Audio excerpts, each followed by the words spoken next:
we're going to be taking a look at one of the prime masterpiece examples of Spanish colonial architecture here in the United States. Today we're going to be taking a look at San Xavier del Boc Mission here in Tucson, Arizona. If you're new to the channel, my name is David. This is church visit number 43 of 52 churches in 52 weeks, round 3. So this particular church visit has been on my bucket list for quite some time. The history on this one is quite extensive, and I want to learn much more about it. So especially with just the building itself, it is a stunning white look here in this Arizona desert. So my understanding is this particular church, the mission was founded in 1692 by a Father Kino, and was a huge impact on spreading Catholicism in New Spain and then Mexico and now what is Arizona. And they were able to build this particular church going from 1783, and they finished it in 1797. And 300 years later, it's one of the oldest intact examples of Spanish or European architecture here in the state of Arizona. So I was able to go inside earlier today to do a little bit of a manual tour by myself. They also had a little bit of a museum kind of explaining and showcasing a little bit more about this church. So I'm going to show you a little bit what it looked like inside. Maybe I can even have you listen to some of the music that they were playing. And then I'll be back in a little bit to share much more about this very historic church.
A number of years ago, I remember watching these popular beer commercials, Dos Equis, and it featured this grizzled, silver-haired, sophisticated older gentleman.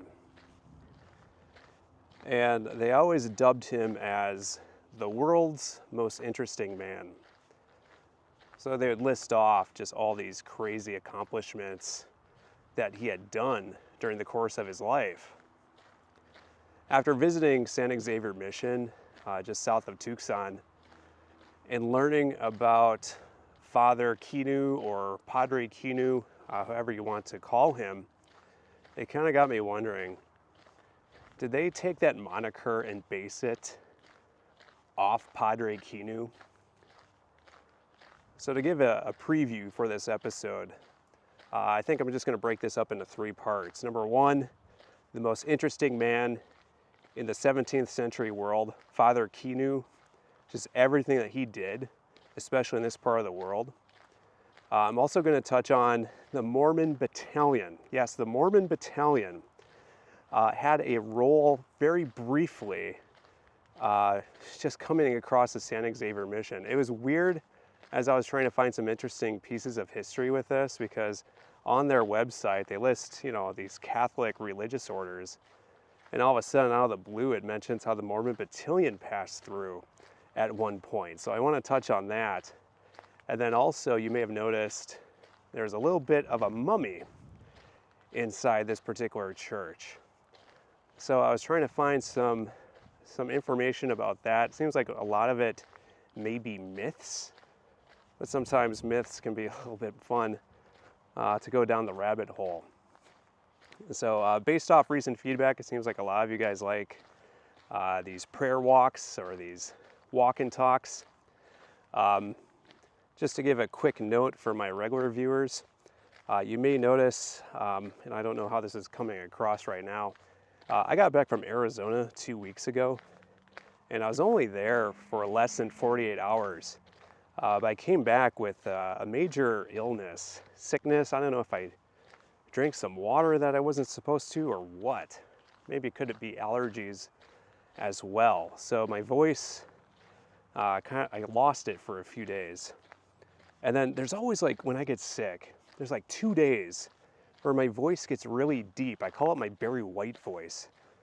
There's times where it's like, I wonder if I should be, making like maybe do some studio recording or something for some music or something, but I guess I missed out on that. But if my voice sounds a little bit different, that's what's going on. But with Father Kino, the best way that I could probably describe him is, think of like the adventurous Indiana Jones, like combine him with John Wayne and I don't know, some kind of scientific guy, maybe like, I don't want to say Neil deGrasse Tyson, but maybe like Spock or something like that. Like you have that scientific mind. You take all those three together, pair them up with a rosary, a black robe, and a horse. That's essentially what you get with Father Kino. So he was born in the Holy Roman the Holy Roman Empire, and he was born to nobles. And it seems like back then, like if you came from a well-to-do family, if you wanted an education, you would go and be part of some type of religious order. So before Father Kino was Father Kino, he suffered this really life-threatening illness. And it was almost kind of like Martin Luther, where he prayed to his patron saint. I think it was San Xavier. And he basically vowed that if he would come out of this illness, he would serve a mission. So he recovered, and he joined the Jesuits. So he went to school in Austria. And his biggest thing that he wanted to do was go to China, go to the Orient. And like, to me, it's almost like you have the silver spoon. Like, why do you want to go do this mission in a completely different culture? But maybe that was just his rebellious side. So there was one other person that wanted to go to the Orient. So kind of like what the disciples did to pick a new disciple, they drew straws. And the other guy got it. So as a result, Father Kino had to go to Mexico, to New Spain. So he has to get over to Spain to get on his ship, and he missed it. So the next ship was going to take an entire year. So during that year, he gets into like studying this comet, the great comet of, I want to say 1680, and he just studies this like crazy. So by the time he finally gets on his ship, gets to the New World, he publishes his findings. It's one of the very first European scientific papers printed from the New World. So he gets over to kind of the, I guess he was stationed to learn more about the island of California. So by that point, they all believed California was the world's biggest island, all based off findings from that famed Englishman shipper, Sir Francis Drake. And he had some early inclinations that this is not, like, California is not an island. It's got to be a peninsula. But he had to go along with it for so long. So he has to serve this mission, and there's all this hostility from natives. There's a lot of drought. It costs him a lot to even get to where he needs to go because he has livestock with him. So eventually, they send him back to Mexico City just due to all the stuff that's going on. And he's a little bit fearful because if he made it all this way, like, the last thing that he wants to be doing is teaching math. He wants to be an adventurer. He wants to be Indiana Jones. He wants to be John Wayne. So eventually he gets reassigned to the Sonoran Desert, if I'm saying that right. Basically what today Arizona is. And this is where his missionary work really kind of takes off.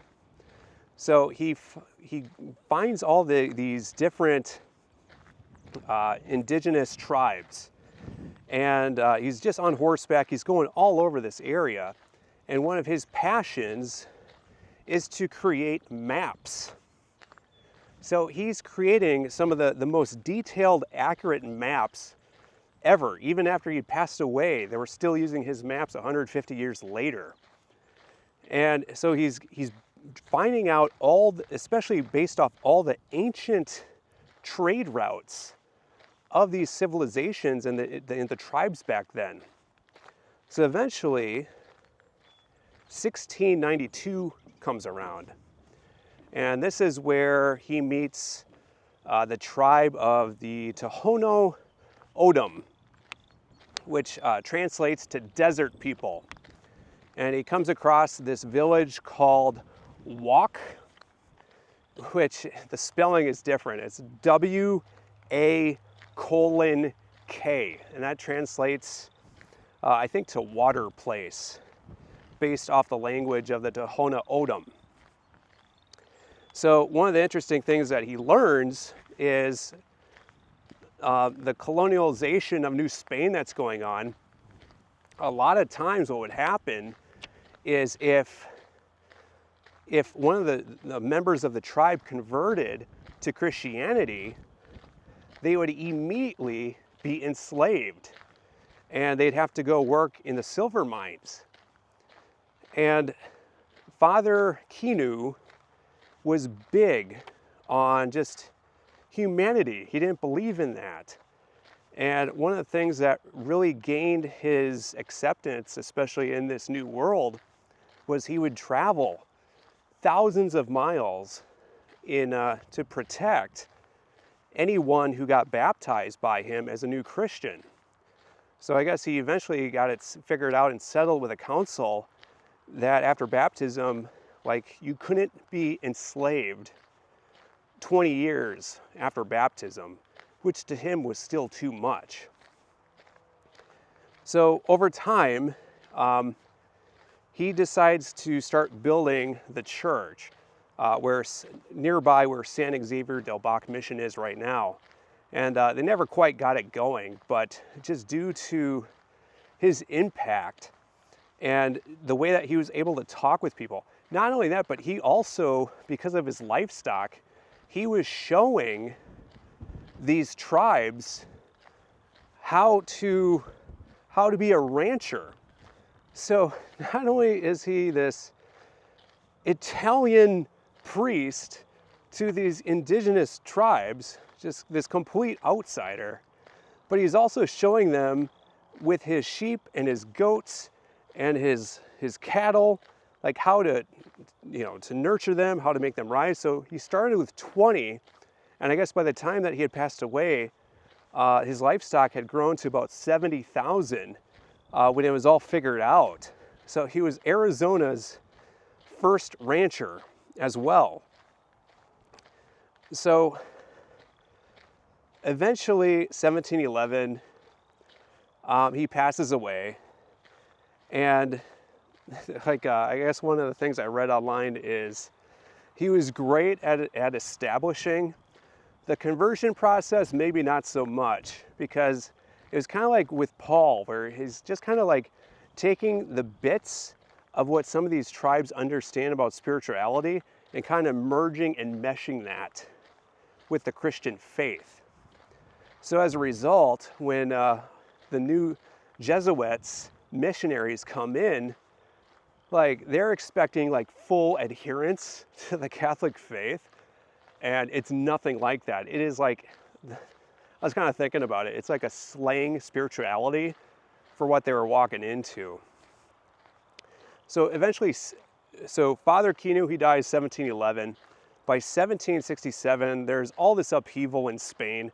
The King of Spain has had one too many conflicts with the Jesuits. Someone got cocky, someone got arrogant, and he kicks the Jesuits out of New Spain. In come the Franciscans. And the difference between them, from what I understand, the Jesuits, they're much more about education, much more about organization. The Franciscans, they're much more about helping the poor and poverty. So same kind of thing, but just different core visions, I would say. So the Franciscans come in, and they start to be the first ones that actually get the construction going on San Xavier del Bac mission with the church building. One of the concerns around this time was all the Apache raids. So it was very difficult to actually construct anything. So they start in 1783, and they bring in just all these amazing craftsmen from one story that I heard. And then other stories I heard, they don't know who it was. But one thing that they do feel that has to be true is based off inside with the amazing wooden carvings. They do believe that some of those had to be from the Tohono O'odham tribe. So you have this mix of New Spain architecture with Tohono O'odham indigenous people type of carvings and just relics and all that kind of stuff. It's just very, very interesting. So the church gets built 1797, but not too long later, 1821, about 24, 25 years later, then Mexico gains its independence from Spain. And the new Mexican government, they're a little weary about these Spanish-born clergy being all over in their country, especially when it comes to religion. So now the Franciscans get kicked out.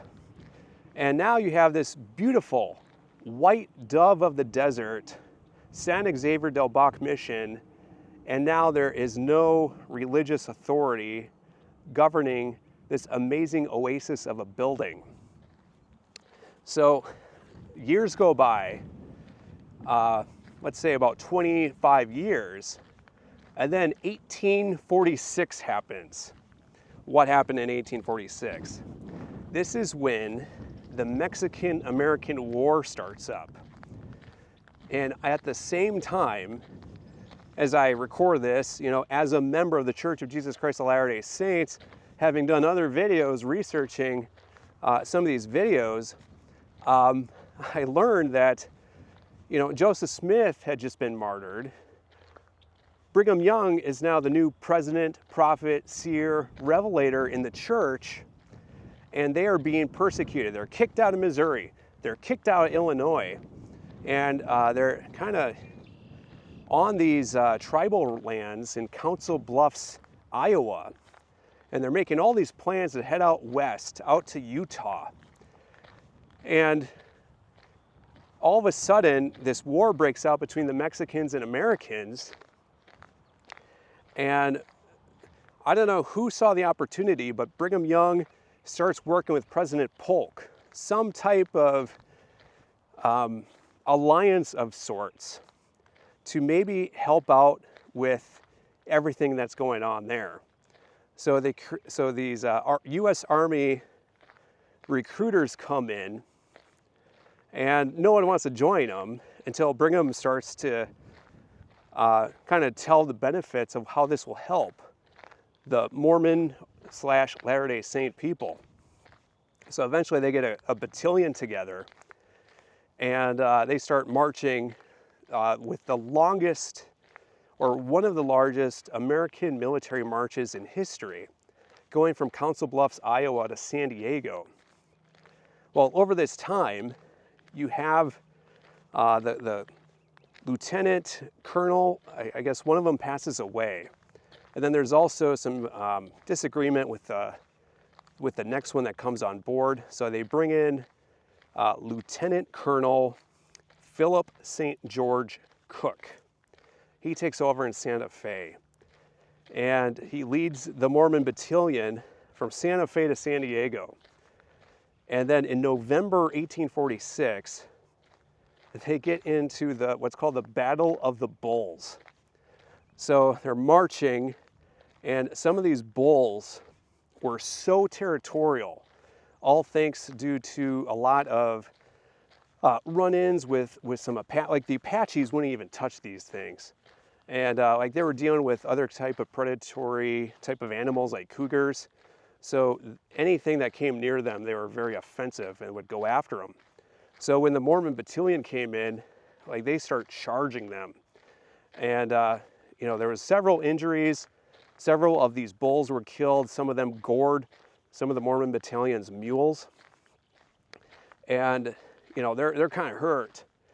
And now they have to go through Tucson, Arizona. This is like one of the areas where the Mexican army is stationed with a garrison and an army. So Lieutenant Colonel Cook, you know, he starts working with the commander of Tucson, and just is basically saying, hey, we have a problem here. We need to get to San Diego. If we go another route, it's going to be another 100 miles of wilderness. We can't do that. We just want to pass through peacefully. And the Mexican army is kind of like, nah, we're not going to let you guys do that. And Lieutenant Colonel Cook is like, all right, well, we're coming in anyway. So they're preparing for a battle. Mormon Battalion has about 500 men. The Mexican army has about 200. But, you know, they have the city. They have some brass cannons. It's going to be bad. So Mormon Battalion comes in. I want to say it was November or December 17th, 1846. And to their surprise, the Mexican army had retreated. They had given up this territory. So Mormon Battalion just comes right in. Some older citizens give them, you know, water, flour, just friendly to them. Pretty much a godsend for the situation. So here's what happens with San Xavier Del Bach mission. So Lieutenant Colonel Cook decides, you know what? We got to check this place out. So he, along with 50 men, decide to go about the 10 miles south to check this out. And so they go through this thick, again, I'm so Midwest, I don't know my Arizona agriculture terms, but I think a mesquite is what they were trying to get through. But then also they were noticing some men that were nearabouts, so it kind of hit them. It's like, we're in a bad spot if we ever get ambushed. So the 50 men of the Mormon Battalion were this close to occupying what is today one of the most iconic Catholic churches in the United States, with the White Dove of the Desert with San Xavier Mission. So it's just crazy. So they get back to Tucson. Apparently this is where the first American flag was staffed in Tucson. And then I guess Lieutenant Colonel Cook, he writes a letter to the commander in Tucson basically saying, hey, no one has been harmed. You know, this is your city. Like, we have no problem with it. I think they took like some wheat, some kernels of wheat, and that was about it. And then they took off for San Diego. So it's like on my bucket list is to learn more about the Mormon Battalion in San Diego with that museum. But yeah, it's weird to hear how the Mormon Battalion, this ragtag team of Latter-day Saints with some U.S. Army men, like for a day, 5 miles away from occupying this church. So then, as I was researching a little bit more, 3 years later, 1849, is when you have the San Xavier or the Tucson Mummy. So the story goes with this. Now again, this was weird when I was inside, because I had seen other churches that would have some incorrupt bodies of, you know, potential saints and stuff, like in Chicago and in Missouri. So when I first saw this, I was kind of thinking maybe there's something to do with that. But there's a little bit of a myth with it. I don't know what's true and what's not. But the story goes, there was this nearby mission about 40 miles away. And they were trying to get away from these Apache raids. So they were trying to take all their relics, all their religious items with them. One of the things that they had was this wooden statue of Jesus Christ. But during the transport, somehow the legs got missing. So they're like, what do we do with this?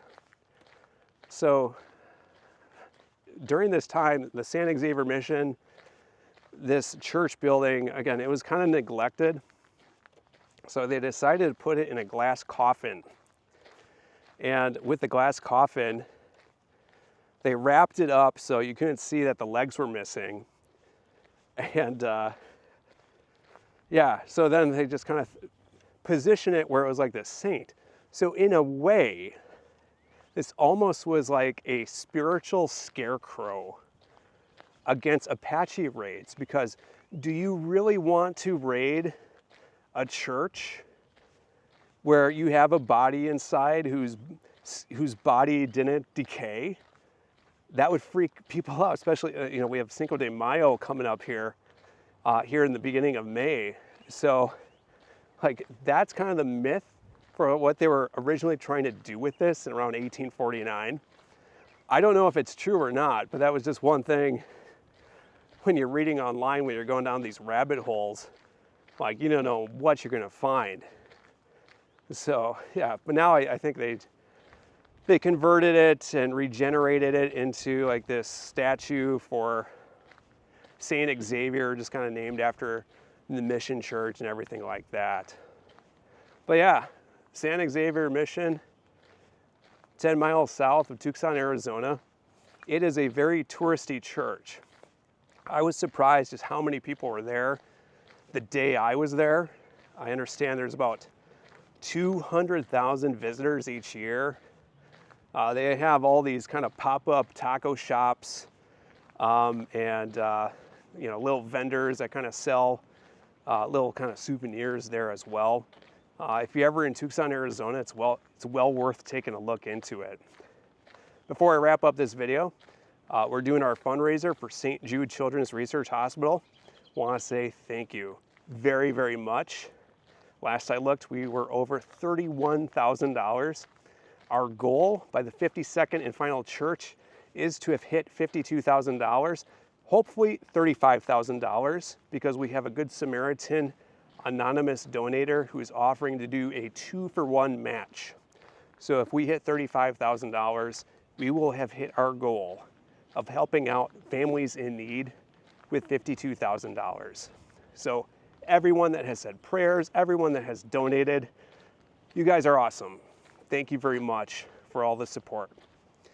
All right, well, I'm gonna wrap up this video. Hopefully my voice wasn't too crackly as I'm recovering from this sickness. For our next church visit, I got a few other ones up to bat. I'm trying to take a look into doing a Minecraft church. I'm not sure if that's gonna work out or not. And I still gotta do a few other church visits that I stacked up from last summer, which is just crazy. So, a lot more to come. But until next time, hope you have a good one.